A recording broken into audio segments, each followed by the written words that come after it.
Alright guys, so good afternoon, no? J Motors TV, welcome sa isa na namang yugto ng ating napadaan serye. So nandito tayo ngayon sa Bodge. Yan ang bagong bukas na branch. Dito lang yan sa may Imus, Cavite, beside Robinson, no? So hindi ko lang alam sa tapat na ito, yan yung Daki dati, no? Alright, so tignan natin kung anong mga unit ang available dito. Actually, soft opening lang to eh. So alamin natin kay Sir kung kailan yung actual na grand opening na itong branch na to.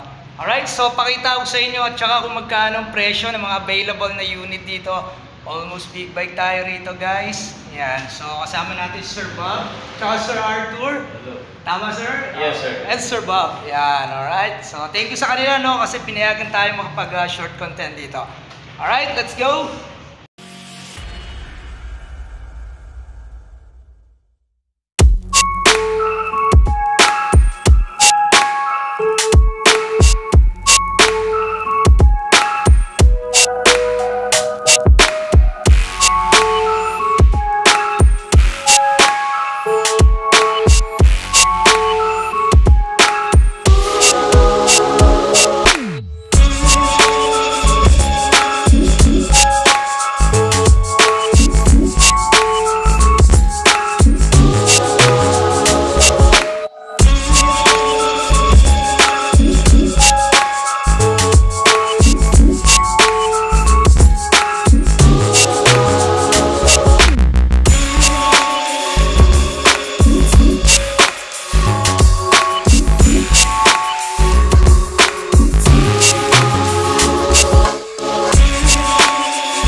Alright guys, so good afternoon, no? So para dito sa ating first unit, meron tayo ditong AC525X. Yan, so ito yung logo ng Bodge. Alright. So bigyan ko kayo ng specification dito, no? So ang engine type, syempre dual cylinder, liquid cool. Syempre naka DOHC tayo rito. 494cc po ang kanyang engine displacement. Ayan, alright. So, compression ratio, 11.5:1. So, ang ganda ng tambudyo na ito. Guys, ayan, ang laki, oh. Alright. Then, ang ating maximum power, 53.1 horsepower at 8,500 RPM tayo rito. Okay. So, naka-Nissin caliper tayo dito. Dual disc. Naka-inverted port. Siyempre, 2-cylinder tayo rito. Ayan. So, ang ating starting method, electric. EFI tayo rito. 6-speed manual transmission. Then, meron tayong wheelbase na 1450 mm ang ating wheelbase. So, ang ating seat height, meron tayong 845 mm. Ang ating ground clearance is 200 mm. Okay. So, ang ating size ng gulong sa unahan, ayan, 110/80/19 tayo rito. So, mid-seller ang brand ng gulong. Naka-spoke tire, tubeless. Ayan, so magandang klase, no? Okay. So, tapos sa ating panglikuran, meron tayong 150/70/17. Fuel tank capacity, meron tayong 19 liters tank capacity. So, scrambler to, no? Ayan, so dito meron tayo ritong LED light, syempre merong pangalan na Bodge doon. Ayan, so ito yung parang daytime, kanyang daytime running light. Okay, so naka LED yan, pati yung mga turn signal naka LED tayo dyan. Alright, so yung presyo nyan nasa una ng ating video, makikita nyo ron.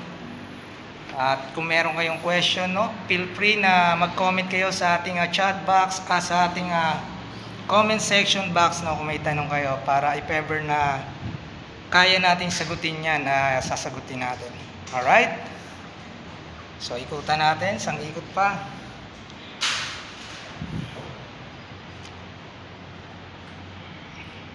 Okay.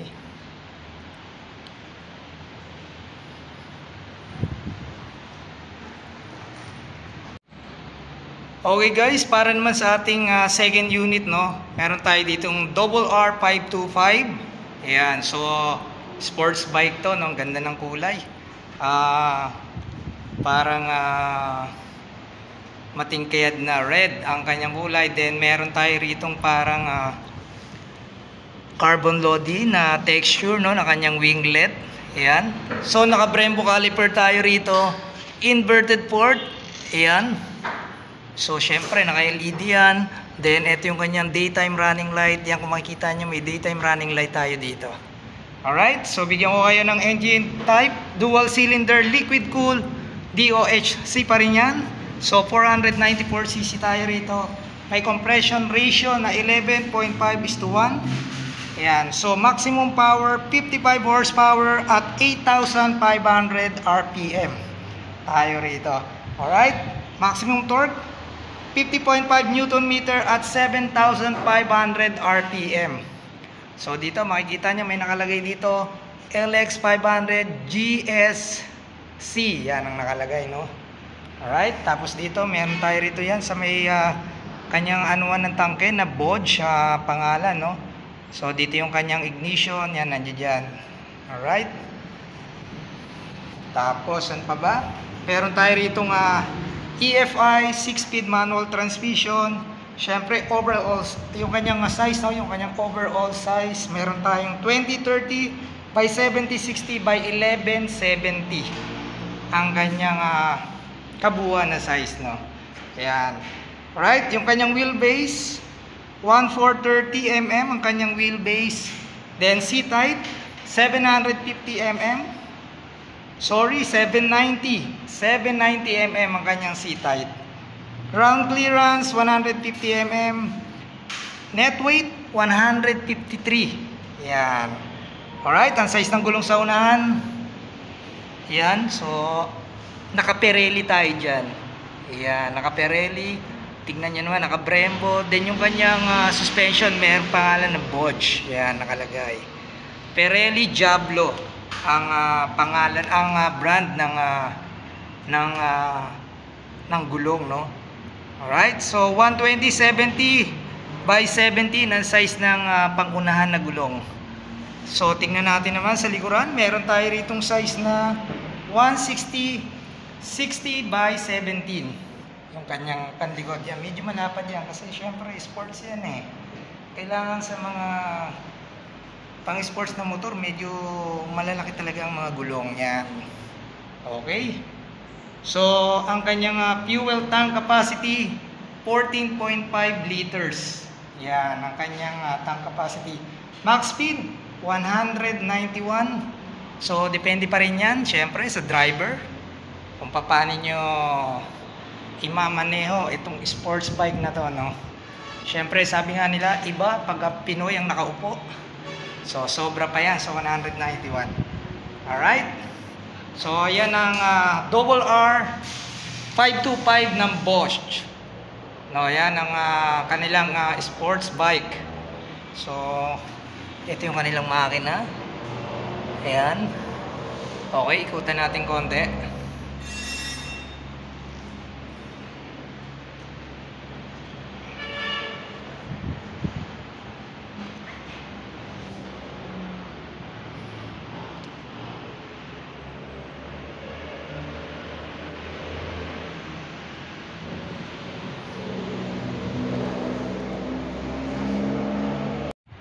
Okay guys, para naman sa ating pangatlong unit, no, ng Bodge, meron tayo ditong Bodge 525R. Ayan. Okay, so dito muna tayo. Kung titignan nyo rito, meron siyang ayan, no, may daytime running light siya na tinatawag yan sa kanyang ilaw. So naka-inverted port pa rin tayo rito, double disc. Syempre, inline to tayo dyan. Alright? So ang engine type na ito, dual cylinder. Syempre, liquid cool. Yan, naka 494cc. Compression ratio niya 11.5:1. So parang ang laki na itong motor na to, no? Pero siguro pag tumakbo to, Napakasarap patakboy na ito kasi magaang naman ng mga big bike pagka pinapatakbo nyo. Pagka lang syempre nakaparada, atras-atras nyo, mabigat talaga yan. Pero pagka tumatakbo na yan, iba na pag Pinoy ang nakasakay. Alright, so maximum power 53.1 horsepower at 8,500 RPM. Yan, meron tayong maximum torque 50.5 Newton meter at 7,000 RPM. Starting method, electric. Ignition type, EFI. So, meron tayong gearbox na 6-speed. Siyempre, 1 down, 5 up. Ganyan tayo pag 6-speed manual transmission. Overall size, 2,100 by 770 by 1090 ang kanyang overall size. So, hindi naman siya ganong Filipino friendly pa rin naman. Hindi naman siya ganun kahaba, hindi rin naman siya ganun kataas. Okay, ang wheelbase natin dito 1,445 mm. Then ang seat height natin is 785 mm. Ang ating ground clearance ay 160 mm ang ating ground clearance. So net weight 198. Yan, 198 kg. Kayang-kaya yan. Hindi naman ganun kabigat ang 198 kg. Alright, size ng gulong sa unahan, 120 70 by 17 tayo dyan. Naka Pirelli tayo. Ayan, Pirelli. Okay, 120 70 by 17. So sa likuran naman meron tayong size na gulong na 160 60 by 17. Yan. So yung kanyang muffler, yun, dalawa yung kanyang exhaust. Yan. Kung makikita nyo. Tapos meron tayong sticker dito na 525R. Ayan. So yung kanyang grab bar, syempre, pang naked bike ang kanyang grab bar. Alright. Tapos ang kanyang fuel tank capacity is 17 liters ang kanyang tank capacity. Then yung maximum speed, 160. Yan, depende sa driver syempre. Okay, so naka-LED tayo lahat dyan. Okay. So guys, yung presyo na ito nasa unahan ng ating ng vlog, no? Doon pa lang makikita nyo na yung presyo. So binibigay ko lang sa inyo yung specification ng mga motor na naka-display dito. Alright, tapos dito meron tayo rito itong Bodge 500, no? So ito yung bali 5 unit kasi yung nandito. Ayan. Alright. So yung presyo nito nandoon din sa una ng ating vlog. So kung titignan mo parang magkaparehas, no? Pero magkaibang unit yan. Dito may emblem tayo rito ng Bodge. Yan kung makikita nyo, may emblem tayo. Tapos dito meron lang tayo ditong yan, yung brand logo ng Bodge. Then sticker. Dito may sticker tayo dito, 500R. Ayan, dyan yung may specify kung ano yung motor. Pero halos parehas naman, no? Kasi dito may size din dito, 120/70 by 17. Siyempre, inline 2. Inverted port. Ang laki ng inverted port na yan. So, halos parehas din ng tambucho, no? Yung kanyang muffler o yung kanyang exhaust. Sa makina, magkaiba lang ng, yan, ng cover, no? Dito sa 52R. Parang meron siyang parang makintab na chrome dyan na nakalagay yung Bodge. Tapos dito, ayan, ganun yung type ng ano niya. Okay, so naka Pirelli yan. Pati likuran, ganun din, naka Pirelli. Alright.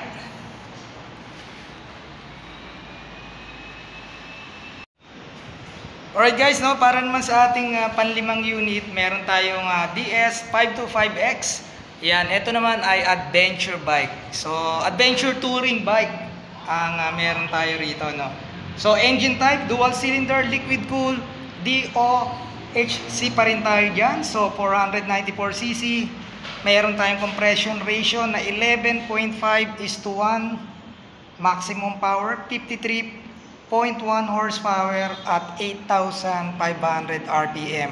So, naka-Nissin caliper tayo, inverted port, dual disc brake. So naka spoke tire pa rin tayo dyan, no? Kasi syempre adventure bike yan, Alright, may mga kasama ng mga crash guard yan, tsaka yung mga lagyanan ng mga bag yan, ng mga parang ngayon, mga pang-adventure na bag na malalaki na nakalagay dyan. Alright, so meron tayong max torque na 50.5 Newton meter at 7,000 RPM. Alright, starting method, electric, ignition, EFI, 6-speed manual transmission tayo rito. Okay, so ang wheelbase natin dito 1,456 mm C-Tight. Ang kanyang C-Tight ay yan, alright. Okay, ground clearance, meron tayong 200 mm yung kanyang ground clearance dito, no? So yung C-Tight natin 800 din to 830. Yan ang kanyang C-Tight dito. So meron tayong size ng gulong. Check natin yung size ng gulong natin sa unahan. Meron tayong 110/80 by 19. Yan. Okay. 110/80 R19 yung size ng gulong. Oh, yan. So check natin dito sa likuran. Yung size naman ng gulong natin sa likuran, no? Yan. Meron tayong 150/70 by 17. Okay. Ayan, so nandito yung pinaka-exhaust nya. Ayan. So meron tayong sticker dito ng DS525X. Yan. So yung presyo nya nandun dun sa unahan ng ating ng vlog. So para malaman nyo na agad kung magkano yung presyo. Okay, so naka-Nissin caliper tayo dyan. Fuel tank capacity 18 liters. Yan, maximum speed 160. Siyempre, depende pa rin sa driver. Ayan. So, meron tayo dito parang ayan. Ito yung kanyang turn signal. Then, meron tayong daytime running light dito. Ayan. May windshield tayo rito. Ayan. Pang adventure bike yan. Alright. So, ikutan natin ng isang ikot pa. Ito yung Bosch DS525X. Ayan.